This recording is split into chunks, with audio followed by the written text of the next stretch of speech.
मालवण कसाल रस्त्यावरती साळेल नागरभाट ते चौके दरम्यान रस्त्याच्या साईड पट्टीचं काम चालू असून ते काम अतिशय निकृष्ट दर्जाचे होत असल्याचा आरोप सामाजिक कार्यकर्ते विजेंद्र गावडे, चौके गावचे माजी सरपंच राजा गावडे यांच्यासह वाहन चालकांनी केला असून नाराजी व्यक्त केली असून हे काम ताबडतोब थांबवण्याची मागणी केली आहे।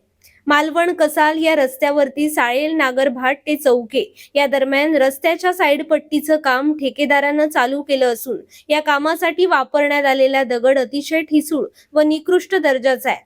साईड पट्टीसाठी करण्यात आलेली खोदाई ही अतिशय कमी प्रमाणात करण्यात आली आहे। या साईड पट्टी खालून चौके गावाला पाणी पुरवठा करणारी पाईपलाईन जात असल्यानं साईड पट्टीवरून वाहन गेलं तर पाईपलाईन लिकेज होऊन गावचा पाणी पुरवठा बंद होण्याची शक्यता निर्माण झाली आहे।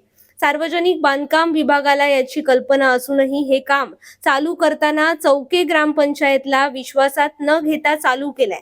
याबाबत चौके ग्रामपंचायतनं असमाधान व्यक्त केलंय। याबाबत सार्वजनिक बांधकाम विभाग मालवण यांच्याकडे तक्रार करण्यात आली असून काम उत्कृष्ट दर्जाचं करण्यात यावं, अन्यथा ते बंद करावं अशी मागणी केली आहे।